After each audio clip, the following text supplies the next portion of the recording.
I know it's late. I know it's late. I apologize for that, but I still got to get to this recap. Training camp, day 2. New York Giants back on the field. A lot of things to talk about. I'm going to keep it really quick. I'll try to keep it as short as possible for this video, but I do want to talk about a couple of things that I've read, so a couple of things that I've heard, and a couple of things that I've seen when it comes to today's practice. So first, I want to talk about Saquon Barkley at the podium. Again, the beat writers finally get a chance to ask Saquon Barkley questions, and he did that. I believe he was absolutely honest, or at least as honest as he could be, given the situation he has to deal with the New York Giants now. There's ink on paper, so I'm pretty sure he didn't give you his 100, but he probably gave you about 95% of how he was actually feeling at the time. You can still tell that it's a sensitive subject for him.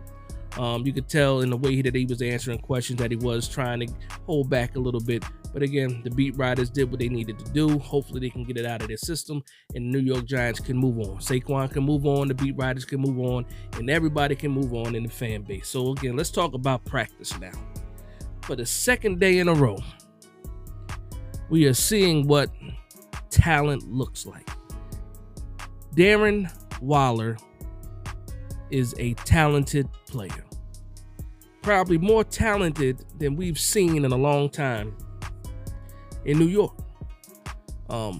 Talent that we haven't seen as far as the receiving game goes, because we already know Barkley's spectacular. But as far as the receiving game goes, we haven't seen a talent like Darren Waller where you're just on the field and you're different since Odell Beckham Jr. in the Giants jersey. And I'm going to say now, a couple weeks back, I'm like, you know what, if we can just get just a glimpse of what the old Darren Waller was, will be fantastic. Right now, we're seeing this man cook already, building that chemistry with Daniel Jones already. This guy's a target. We saw Xavier McKinney on the podium yesterday talking about, how hard it is to guard a guy. He's 6'6". He runs a 4.40, 250 pounds. Men that size can't move the way that he moves. You heard it from Xavier McKinney. I have to believe that. And again, it's all about, can that man stay healthy? And then everything else is just, it is what it is after that. If he can stay healthy, this man is going to be a playmaker for the New York Giants. Not only is he going to be the security blanket like a lot of tight ends are for their quarterback, this man is going to be the playmaker, security blanket and a playmaker for the New York Giants. Now, keeping it in the tight end room, we had another solid day from who? Daniel Bellinger. And I put it in the video before. I just did the tight end review. I believe it was not even a week ago, a few days ago. I did the roster preview with the tight end room, and I was telling everybody then, I said, I don't expect Daniel Bellinger to have the same quantity of receptions or the same amount of targets because we have Darren Waller now. But I said I believe the quality of his receptions are going to be fantastic, and it's going to be what we need in order to have that extra weapon that nobody's thinking about, because you have a Darren Waller and you have the wide receivers on the outside. You have Saquon Barkley in the backfield. Daniel Bellinger is going to be a sneaky chain mover type of player, and you're already seeing that in practice too.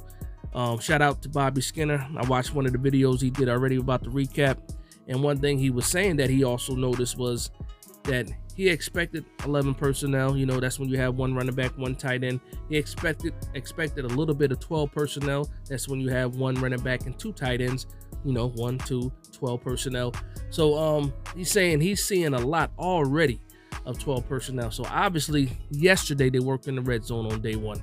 Today they took it a little bit back. I took the field placement a little bit further back, and they're still making plays, and they're still running that 12 personnel in there. And like Bobby said in the video, I also expect to see a lot of 12 personnel. And Bobby ain't the only one to say that too. Shout out to the Big Blue crew. Shout out to Big Pat. We've been talking about this stuff all summer long. Whether it be G Nation, Coach Ed, all those guys. If you're not subscribed to Big Pat, if you're not subscribed to G Nation, my man Joel, Classified Joel, all those guys, shout out to them. They'll let you know off the bat that they've been talking about the same things that we're hearing now for all summer long. All summer long, and the proof is out there. Go check out their videos. But again, I expect to see even more 12 personnel than I originally thought, because it looks so good and they're doing so many different things out of that 12 personnel that it really doesn't look like a 12 personnel. It actually looks like an 11 personnel because Darren Waller is set up in the slot. He's set up outside. This man is a mismatch no matter who plays him. And again, as long as he stays healthy, I expect to see some good things. Now, let's flip it. Let's talk about the defense, and let's talk about one person in particular, and that's going to be Deonte Banks. Deonte Banks is going through those bumps and bruises early on in training camp. We saw Paris Campbell beat him for a touchdown yesterday. We saw Colin Johnson hit him with something nasty for a touchdown today, and that was one-on-one drills. Now, here's the thing. Again, this is not full contact football. You know, these are simple drills. And a lot of the time when you have just these singular drills like this, it always favors the offense for the most part, especially when you're talking about the specials. I'm not going to use that as an excuse, because in the same drill, we saw Trey Hawkins versus Bryce Ford Wheaton and pretty much cut his route off, run it for him, and get the interception. So it's not going to be a full-on excuse for Deonte Banks, but I will say this: bumps and bruises are expected. I hope that he's a quick learner, and by all accounts, we heard it from all his coaches in the past, he is a guy that forgets things quickly. As far as if he's beat, if he makes a mistake, he has a short-term memory when it comes to that, and he's ready to make the play on the next down. And that's what I expect to happen, because if he's having troubles right now, I'm assuming his DB coach is going to say something to him, give him the right kind of pointers, because he has a skill set to do it exactly what he needs to do. He has the speed to recover, he has the strength, he has the length, all that stuff. Pause. But again, I'm not afraid of what I'm seeing right now with Deonte Banks. Again, bumps and bruises. This guy came straight out of college. And again, when I talk about Trey Hawkins, he's playing against Bryce Ford Wheaton. These are two full-on rookies. It is what it is. It is what it is. Another thing I want to talk about, I'm going to flip it back to the offensive side. John Michael Schmitz, just like I told you in yesterday's video, I was not worried about him not getting the first team reps at center, because lo and behold, today, who was with the first team at center? John Michael Schmitz. Ben Bredesen was now rotating at both center and then left guard with him and Azudu, but the guy that was getting a lot of the first team snaps, or started off the day with first team snaps, was John Michael Schmitz. And again, I told you, that's my son. Don't worry. He's gonna be all right. He is gonna be all right. So another thing that happened yesterday that I didn't get a chance to talk about because I didn't hear the reports till later, was that Jalen Hyatt had some heat exhaustion, possibly. You know, he had to make his way off of the field. Here's the thing. New Jersey is hot. Of course it is. New Jersey is hot. New Jersey is humid. Spent the first 21 years of my life there. It's hot, it's humid. But here's the thing. This man is from South Carolina and did college ball in Tennessee. It's hot and humid there too. So he needs to make sure that he's hydrated. Hopefully our training staff, the conditioning staff, can get him together. That way he's not having those type of issues. Keep that man fully hydrated. He is super skinny. He is going to have to drink a lot of water, and hopefully he's getting fruit and all this other stuff. I'm not one of those specialists, but there's somebody on the staff that can tell that man what to do in order to get right. But that was something that I didn't know that happened yesterday that I didn't talk about, and I just wanted to throw that out today. But he was back on the field today too, so it is what it is with that. Now, the defense, and I said yesterday that Mike Kafka was in his bag, calling all types of plays, doing pretty much what he wanted to do with this team. Not today. I told you guys that Wink was not going to have that. Bounce back today from the defense. You got a couple of interceptions going on. Xavier McKinney gets an interception. Trey Hawkins, like I said, got an interception. I believe they said Nick McLeod got an interception. Darnay Holmes got a big breakup. Deonte Banks got a breakup on the sideline on the deep pass too. So the defense was playing today. And another thing I want to say also is Darren Beavers, is still running with the ones as a linebacker. He is being rotated in with Micah McFadden, but we already know what's going on, right? We already know what's going on. Shout out to Darren Beavers. That's the person that I think is going to get that spot next to Bobby Okereke. If McFadden beats him out, I'm cool with that. But right now, I see Darren Beavers, and I don't want to hear nothing else outside of that. That's no shade for Micah McFadden. That's just how I feel at the time personally. Again, whoever we run with. I'm going to support whatever decision that is.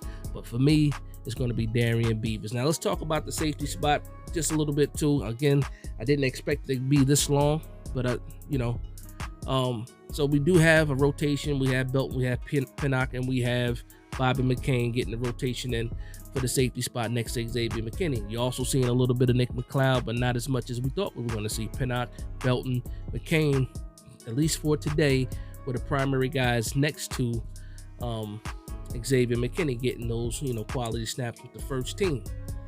Now, this is going to be one of those battles, if not better than the linebacker battle. Like for me, I played linebacker, so I'm always going to lean towards linebackers as far as the battle, my interest and stuff like that. But I just love to see what's going to happen with the safety competition next to Xavier McKinney. Like I really want to see that. I really want to see who wins that spot, and it could be because that's more up for grabs in my opinion, and has more question marks in my opinion than if Darren Beavers is healthy. I'm pretty much penciling him in as the linebacker next to Bobby Okereke. And then lastly, we did see some offense. I saw a nice block from Evan Neal on Leonard Williams. Again, we do not have shoulder pads on yet. It's just helmets right now. Tomorrow we should have helmets and shoulder pads, so we should see a little bit more in the trenches. And I expect once we go full on pads Sunday, it's going to be a day to get your popcorn ready, and pretty much tune in to see what happens, because I think Wink is waiting to cut loose with his with his defense, especially when everybody got their pads on. So that's going to be my wrap up for today. Again, I apologize for being so late getting this out. I had a busy day today, guys. So I want to thank you guys for vibing with me. Please like, comment, and subscribe. And from one Giants fan to another, this is Big Dash Knows, Big Blue Nation. Let's go.